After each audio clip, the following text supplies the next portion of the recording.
Before I see the sun, I know the battle's won. When the rain has just begun, know the devil just lost one. Before this night is done, straight to you, Lord, I will run. A greater love, no, there is none. Yeah, the devil just lost one. Hi, everybody. This is Faith Next. Okay. And this is season 4, episode 1. And the topic is ghosted. Not airy, we'll talk about it more. So, our cast members from left to right, your right, my left, are. Hi, I'm Curtis. I am said my left, your right. Oh, I'm Ronique. I'm Emerald. And I'm not. Okay. And episode 1 is called Drafts. Okay, and the prompt here, I'll actually read it out. It says, why does God feel so distant when you need him the most? What do you do when all your prayers feel like drafts, typed out but never sent, or worse, sent and ignored? So it's some heavy stuff, yeah? Feeling ghosted by God. So let's talk a little bit about it before we delve into discussion, yeah? Ghosted. This is a slang that's usually used to describe the sudden and often unexplained end of communication or cessation of communication in a relationship, a friendship, or some type of interaction. And in our day and age, generally, it is understood in the digital world. So Instagram, WhatsApp, dating apps, texting, etc. We associate it with romantic relationships, but it can be any type of relationship, really. Yeah. The sudden nature of ghosting is often what is the most jarring part of it, where the person who is ghosted is often the only party who is left communicating. Yeah, the only party left. Hey, hi, just checking in. And that can leave a lot of uncertainty, a lot of fear, the feeling of abandonment. Yeah. Moving on with the notes, meaning why do people ghost? And I have 5 points here. Number 1, avoidance of hard or uncomfortable conversations. 2, it could be secondary to disrespect or shame. 3, fear of conflicts plus or minus capacity. I just can't do this right now. And so you cut the person off. 4, a loss of interest. 5, a power move or manipulation. Yeah? Why would God ghost us though? Based on the reasons I just mentioned, do you think God would ghost us for any of those reasons? Would God I ghost? actually had a few conversations like around ghosting, and I mean, linked to dating culture, linked to social, connections. And what was really fun in the conversation was that sometimes the ghost is not really a ghost. Sometimes the ghost is just somebody thrown into something on their end, and then you're interpreting it as being As a ghosted. ghost, yeah. Because like you said, hot and sweaty, we back and forth every day, every morning. Good morning, my king. Good morning, princess. I mean, That's why. and then on Wednesday, there's no good morning, nothing. You're not a king, you're not a princess, you're not a sunshine. You're Peasant. just Good morning, pineapple. great. You're just last seen. You're just a last scene. And I think that in that conversation specifically, it was like, because that person had kind of a more anxious attachment style, just the distance of time came across to them as being ghosted. Yeah. The person came the next day, was like, yo, I'm so sorry. My phone, da da da da Yeah, my yeah. job, da da da, my family, da da. And it's just a cascade of events that really kept them from reaching out. Yeah. And they did as soon as they could. But by that point, we already know we had stage 3 of crashing out. You know what I'm saying? So I think, That's in wild. some situations, and I link that back to why would God ghost us? sometimes it's on our end. Yeah. Maybe we have an anxious attachment style. Yeah. Where we're like, oh God, I need an answer now. I need an answer right now. Yeah. Because in my reality, that's all that matters. Yeah, yeah. You know? Yeah. That's my thoughts.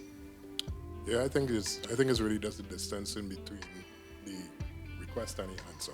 And it's very easy to kind of get lost in that, especially if it's something that means a lot to you. So in context of God, there's a pressing issue that you're looking for an answer for, or there's something that might be time sensitive, you know, and then you felt before what it felt like to, you know, reach out to God and Him give you an answer, an instant one, whether it be yes or no. But when there seems to be a time delay between this particular issue, and I think it usually happens, you know, in our lives when it's something that is critical. Yeah. You feel like as if Yeah. I need a clear response now, and then it seems like that answer is not coming. Yeah. You wonder, it's like, okay, well, does God really care about my feelings in this moment? Does He really care about what I'm after? Is this important to Him? Am I on the right track? Am I following His plan? And then it begins this sort of downward spiral where we ourselves are now trying to give reason to God's lack of an answer. Yeah. And the reasons that we seek to give are oftentimes one of a negative nature because we are in this anxious space. You know? So I kind of feel like it's, you know, that little distance in between. I think something you said sparked like an idea. Like, we're very ambitious. We are very audacious because what do you mean is an urgent thing? You're telling God, the author and finisher of everything, that hey, this thing that you missed, super urgent. I need it now. Time in, even in the context of whatever it might be that we think is everything. God may be like, that's nothing. That's not even for you, bro. Correct. You know what I'm saying? And we're like, God, I need to get through with this thing. Like, no, I need to hear from you. And we're up in arms because we've centered our reality on our logic and the way that we see things. And we see that this is the most important thing right now. And now we're like, hey, God of time and the universe. By the way, you missed one. What's going on? Where are you? Yeah. So in Habakkuk 1 and 2, Habakkuk in general, he was having a tough time. Do you know what I mean? He was not Going having through it in his. He has a whole book, all of 3 chapters, and he was struggling, and he felt ghosted by God. So he asked in Habakkuk 1 and 2. This is from the New Living Translation, and he said, "How long? How long, oh God, must I call for help? But you do not listen. Violence is everywhere. I cry, but you do not come to save." And I think in that moment, he was seeing so much injustice, because he did talk about violence, but he was seeing so much injustice among his own people. And he was like, do you not see? Are we living in the same place? Are we on the same page? Because I see, do you not see? And it's very hurtful for us, I think, as humans in general, to know that you have this greater being who absolutely can, but isn't, or hasn't, or doesn't. You can. There's no limitation, because remember, we're talking about the author and finisher, the Alpha and the Omega. You spoke, and the elephantes came trotting right on through the Garden of Eden. Do you know what I mean? He conceptualized animals in male and female. He conceptualized fauna and flora. And by his word, it appeared. I wish by my word, money would appear. Do you know? Oh yeah, I need it. By his word, 300 things billion right appeared. now. And I am telling you, Abba Father, they're fighting down here. Help, and no answer. That's hurtful. Have you ever felt like that? And I'm not saying like the violence part, but have you felt like you are crying out to a God, not even a friend, a God who can, but isn't? That's the height of ghosting, in my opinion. I think I want to delve back to David, who also had very, very similar plight. And he literally said the same in Psalm 13, he said, "How long, O Lord, How long? will you forget me? Forever?" So dramatic. You Felt. can forget me forever? Excuse. And he's like, how long will you hide your face from me? How long shall I take counsel in my soul? Yeah. Having sorrow in my heart daily. How long will my enemy be exalted over me? Consider and hear me, O Lord my God, enlighten my eyes, lest I sleep the sleep of death. Death, The brother said, if you don't answer me, I will die. I will die. And, he also went on to say that, lest my enemies say, I have prevailed against him. Hey! Lest those who trouble me rejoice when I'm moved. God forbid. You know what I mean? And it's just so funny that,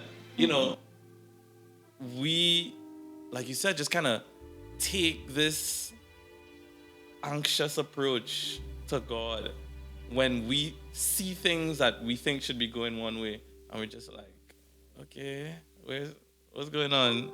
And you can do all these things? Can't you do everything? That's the question. Where are you?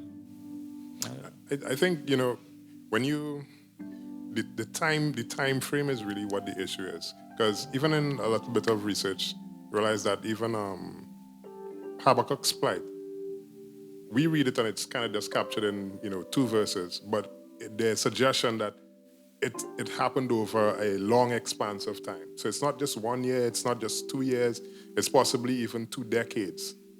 When you put that into context, imagine you praying the same prayer for 20 years, asking God maybe for deliverance from something.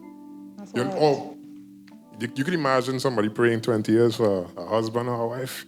You kind of get the idea that you feel at some point you're going to be feeling a little bit hopeless. And I think that's kind of like the unanswered prayer over a duration of time kind of adds to that level of anxiety. It does. You can resolve it in a short period of time, but over that distance, I think this is where it really begins to become critical. Yeah. And if I was to think, in my own life as to probably places that I may have, asked for, prayed long prayers or prayed for a great duration of time, I do not necessarily think I've been able to feel Habakkuk's level of despair, right? Because I just started living, right? But the longest prayer that I probably think I have prayed was, asking God to help direct my career. You understand? So I'm starting coming out of high school and just asking God, hey, are the choices that I'm making correct? And you kind of feel like, okay, well, everything's aligning in a particular direction. You're thinking, yeah, this must be God's will. And then halfway down the line, you realize, but maybe it's not. And so you are trying now to decipher God's answer in a prayer that you've prayed over and over and over and over again. Or you could even think about one thing that struck me is there are people who have family members that are lost to senseless violence. You are praying for God to bring justice. You are asking God to help apprehend the killers or to be able to allow the legal system to take its run. And here it is, you thinking, well, look, this is an innocent individual. You know the person. They go to school, come back home, go to church, sit down. They're not in no trouble. But due to some senseless pieces of violence in our own community, they now become a victim. How then does one tell a parent, a concerned parent, that you are not ghosted? You're praying on your knees every day, begging God for justice, but it just doesn't seem to come. And I feel like that this sort of tension between that duration of time is really what exacerbates the problem. Yeah, they're not trying to hear that. No. In that situation, they're not trying to hear that at all. And it's one of the cornerstone kind of questions of time. It's why do bad things happen to good people? Correct. And then the extension on that is, why does God keep silent about it? Mm-hmm. Right. Why does he not say, hey, I'm sending fire and brimstone next week Yep. on their heads? Yep. Just hold on. Yeah, like Rodrigo said, you could just call it. You really don't have to say nothing. He's literally done it before. Yeah. Literally. But I think in that scenario, it comes back to, how we see it. our ways are not God's ways. Correct. They're Our not. timing is not God's timing. Our agenda is not God's agenda. And you said it rightly. Like, it's the time, but we've created an expectation, and expectation is where you have disappointment. Facts. We've created an expectation. We want a mail order God. We want to be able to go on Amazon and True. order 500 retributions. Send it right now to my skybox. I need it. I will pay the duties. I'll pay the taxes. Yep. Because my neighbor have to get it. But God has literally said, vengeance is mine. Yeah. Justice. He's a just God. And I think it's fair to consider God unjust in a world where injustice abounds. And when I say fair, like, I can see how you can get there Right. without an image, a true image of what God is and who God is. Right. Right. I think at that point, and I mean, I don't know how, but at that point, the true essence of being a Christian is to show what Christ is, show what God is, who He is, show that He is love, and that in whatever action He decides to take, it is an action of love. It is. But I also think before you even resolve to that, Yeah. right? You also have to, I think, like, to put yourself in the person's shoes Absolutely. is important, Absolutely. right? Because it is really an honest expression. Yeah. It's really how they feel in the moment. Yeah. And I think it's It's valid. I think it's valid. It's valid, 100% valid. That's why it's like, Yeah. it makes sense to see how they would get Yeah. there. Yeah. It's a valid experience. Yeah, and I also think it's actually important to Christian growth. Yeah. Right? Because, it's easy to do what everybody expects you to do, right? When everything's working out. But when it's not working out, when you alone are in the doldrum, right? Most times you are by yourself. There's no support, there's no comfort. And this is a one-on-one with you and God. And I think, like, being able to express that sort of frustration, that sort of disconnect between, hey, God, I'm praying to you, but you're not answering me. Yeah. I'm hoping for a response, but you're dumb at this moment. I'm not hearing anything. It's mute. You understand? And I think, like, God wants that out of us. He wants the true expression. I don't think He wants us to walk on eggshells around Him. I think He wants us to be direct. He wants us to walk on water. Yeah, and I've experienced with that though. Before I settled Yeah. back fully into church, firstly, I came to realize recently, the Lord told me recently, I'll go what He said recently and then track back. Right. He told me recently, Ronique, I'm going to put you through some things that are very uncomfortable and very painful, simply so you can tell somebody else, I understand. I came to find out recently, and this was through one of my nurses. I'm in Obgyn now. Right. Through one of my nurses on my gynae ward, she said, you have a spiritual gift because you carry a light. I said, but I never really spoke to you about anything spiritual. I don't know what you're talking about. She was like, no, you carry a light. You carry something, because her desire, she said her desire for God is great. And whenever I'm around, she feels that desire to dig for God deeper. And I'm like, I am so confused. But cool, no problem. And the Lord revealed to me in that same time, I gave you the gift of comfort. But with that gift of comfort comes a high empathy center. And in order for you to be empathetic, Of course. this is not sympathy where I understand. You have This to is feel. empathy where I understand. And I'm like, so you go and put me through things just so I could tell some random person on the street, I understand what you're going through. I'm like, LOL, you're not serious. And I wasn't having it. But then, me trying to submit to the Spirit, I'm like, all right, cool. I guess. Just be a little gentle. Because, I don't have the strength. And then He said, I'll give you the strength. And this is a testimony for me, because before I settled back into church, I told God straight to His face, you're a tyrant. You need no glory. And there's nothing on this earth that I could present to you that is going to be satisfactory for the throne you sit on. But you want my time. You want my so-called gifts. I told Him I didn't ask to be here. I told the Lord straight to His face, you're satisfied with what you see here on earth? Especially when it says I was working in peds. When you see little boys come in and they cannot hold up their feces because of what happened to them in their caretaker's home, I'm like, and you satisfied with that? You comfortable with this happening? So my domestic cases that come in, my rape cases that come in, you happy with this? Sovereign God? I was like, you don't need it though. You died and rose. There's no point to this. I told the Lord straight to his face, there's no point. And you know that. Nobody asked to be here. Me for sure. Oh, well, you know, I have purpose. I don't need to have purpose. You have other worlds. You could just swipe out earth and nobody would think a thing. And then as I continued in my walk with Christ, you know, I softened up that thing, whatever. And I came to recognize that the silence of God during my time of questioning him was for me to realize that the very ground I am standing on was not only provided by him, but is kept up by him. The very questions I have were fine. And I'm grateful for people like my mom and my best friend Gia, because those were the only two people who ever validated those questions for me. Like, that's fine. Continue to ask those questions. Because when I would ask other people, no, don't question God. No, you can't do that. Oh, you offend God. And I'm like, but I genuinely have these questions. Yeah. And it was the same with Habakkuk. He genuinely correct. said, where are you? Do you not see? Where are you? Habakkuk was genuinely concerned and felt very much neglected by a God he loved.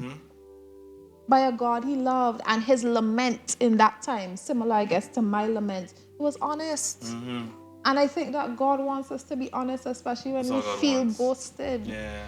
Do you know what I mean?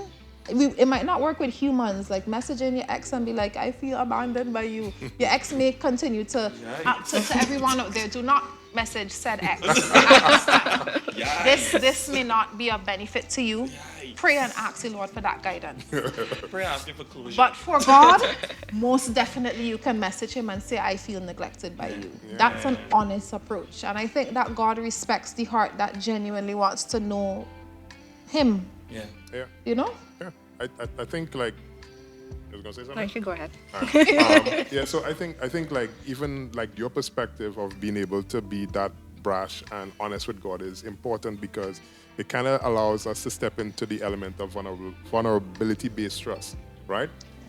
You have to be willing to, like, God is willing to know the deepest parts of us, the parts that a lot of people might find offensive. Correct. And he doesn't care. Correct. You understand? Exactly. He no business. He's not just willing, he already knows it. Yeah. He's just waiting for us to confess. Yeah. Right? He no More or less. business. Just- Let's be real. Yeah, I see it already. Just bring it, you know? Yeah. And I think like understanding that perspective kind of helps to bridge the gap. Feeling that it's okay. I know you feel this way. I can see why you feel this way. Your points are valid.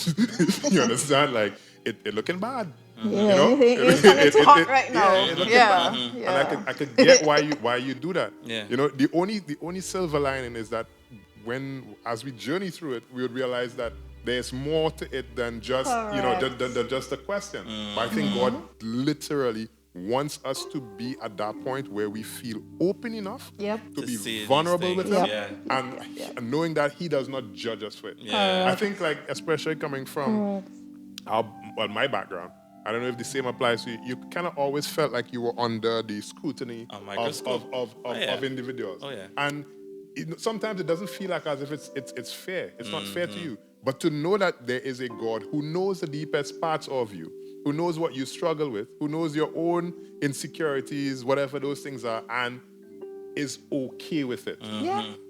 You know, does not judge you for it. Yeah. It's like, all right, cool, we're getting somewhere. And I think that's the essence of kind of bringing us to a point of relationship. Because I think, like you're making the point earlier that it's not a transaction. God is not interested in just transactions. Correct. You know, it's just like swipe here, swipe here.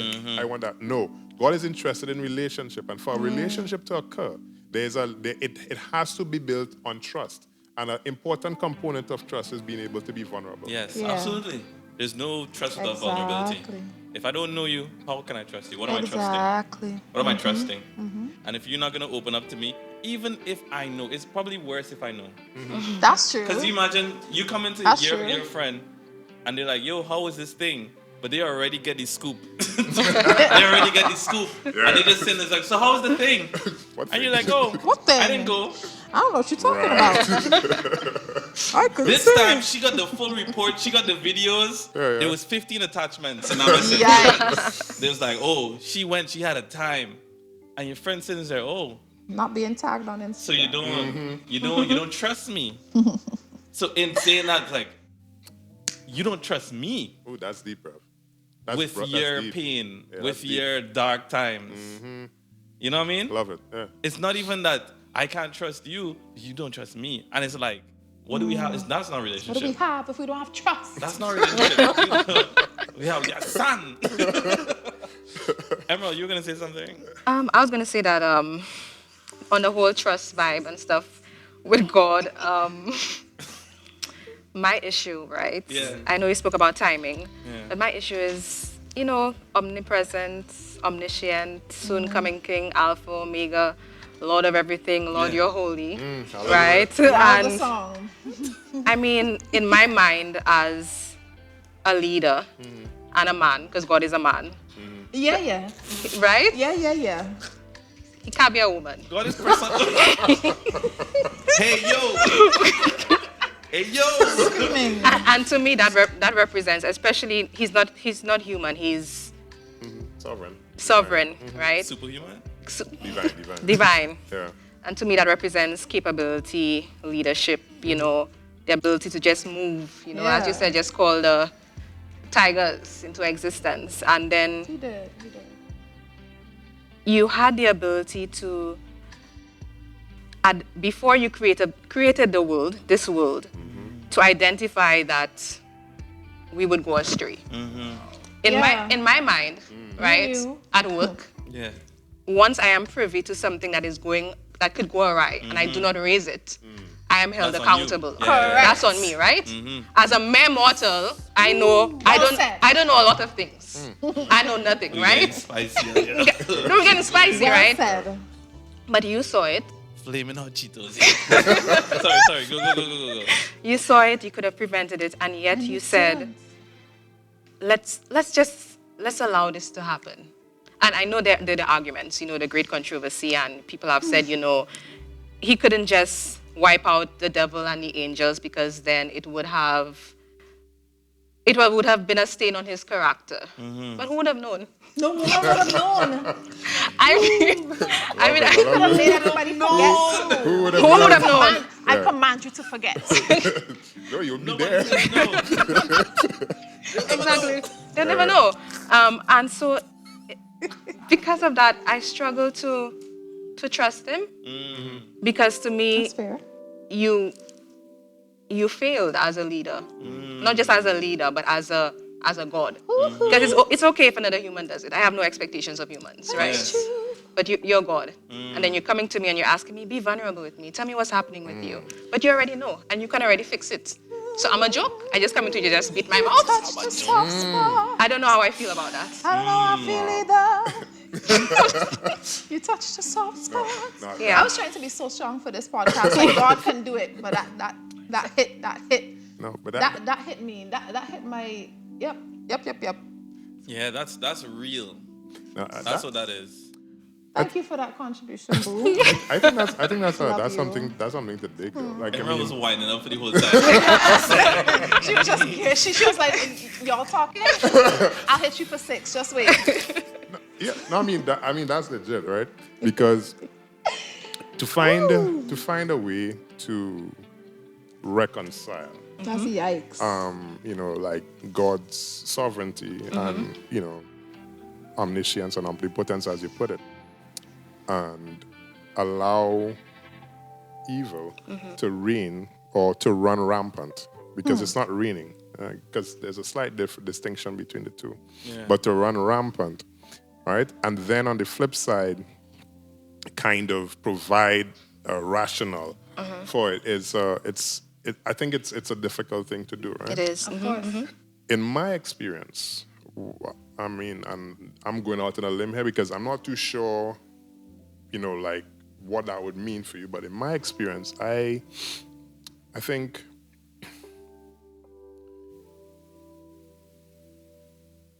God desires relationship, right?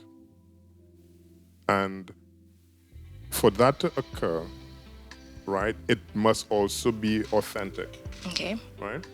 It also must not be coerced, right? And so, even if he could have intervened and interjected in humans' history, right, then it might create is a scenario where instead of us now having an issue with the problem of rampant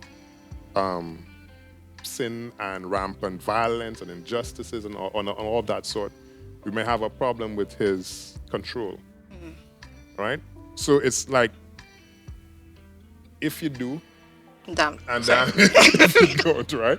It's a kind of like two-edged sword, because Right. what he wants is, he's saying, look, and I think, like, even in my own personal experience, where I usually start in an attempt to reconcile things that I'm unable to provide meaning for, I start with his intent, right? That's good. I start with what he desires, and I start with what his character is. Now, if to go on a logical tangent, if we have to say that God is good, then how exactly does all of the things that we've talked about fit into his goodness? Right.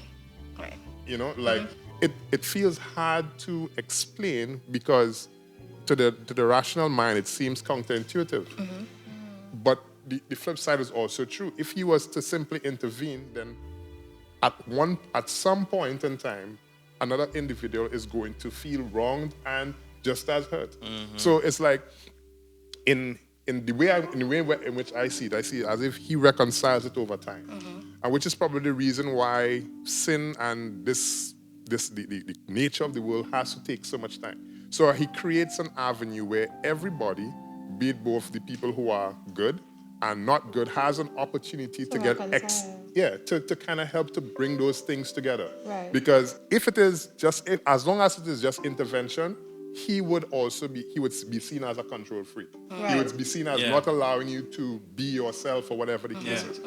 And I think that is the heart and soul of Habakkuk's issue, right? Habakkuk comes to that, to me, like, I think what you said, and even the way that you said it, is Habakkuk's true expression. Yeah. You know, and I think it's a hard thing to reconcile. It is. really is. You It know, is. like, I mean, we can try to find meaning to it, but the only thing that really kind of helps to create a bedrock from where we can do that is by just looking at God's character. Yeah. And accepting that, you know, he has a way of working all things out for our good. Yeah. Like, even when it don't seem like it makes sense, because Habakkuk ends in that particular that particular trend, in that particular vein. And it gets there through a series of more contradictions. Right. You know? Using the Babylonians. Yeah, so it gets there through a series of contradictions, because, like, why would you then, right? So I think that by itself, it's deep. I don't know if I provided any insight, but it's a tough one. It's a tough cookie to crack, for sure. I mean, I understand in terms of the control thing. I mean, I would argue I'd rather be controlled in Eden than free in this world. hell, But I mean, fair, that makes sense. That makes sense.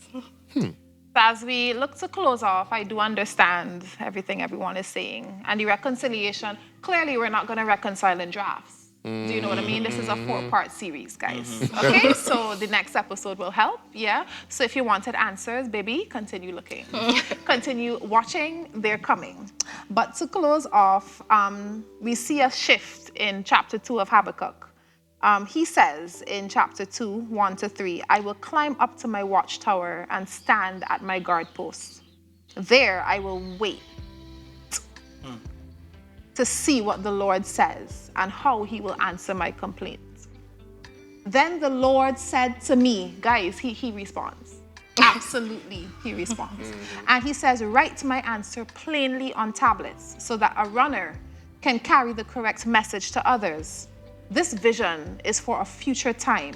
It describes the end and it will be fulfilled. If it seems slow in coming, wait patiently, for it will surely take place. It will not be delayed. So, if it is the scripture ran all the way over your head, basically, Habakkuk said, well, God, I don't say all I have to say, and I ain't have no more to say. I just going and sit down here. I'm going to cool out myself on the porch. I'm going to drink my little apple juice, and I'm just going to wait to see how you're going to answer my thing and then because I don't talk. And God's reply was, don't even bother to listen only. Go and get a pen and paper and write down what I tell you so that there's no confusion, right? Also, if you write it down, you can pass it on to other people so everybody is clear. The thing is not for now, my love. It's not for now, it's for later. Even though it's taking some time, wait. I promise. Remember the scripture said, for it will surely take place. The Lord says, I promise it will happen and it will happen at the right time. And in summary, honesty is powerful. Honesty with God is powerful. Honesty in prayer is powerful. It does not represent rebellion, but rather relationship. Waiting is not a waste of time or a passive act, but rather an act of hope, despite how it may feel. God can handle all of your deep feelings, all of your hurt feelings, and all of your honest thoughts. And lastly, He's not offended by your struggle. Not at all. There's power in showing up, even when you feel unheard by God. So this has been episode 1, real deep, real hard, woo! But we have 3 more coming up. And we can't wait to see you. Bye! Because I know before I see the sun, I know the battle's won. When the rain has just begun, I know the devil just lost one. Before this night is done, straight to you, Lord, I will run. A greater love, no, there is none. Yeah, the devil just lost one.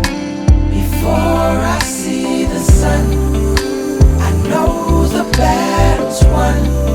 When the rain has just begun, no, the devil just lost one. See, the battle is done. Straight to you, Lord, I would run.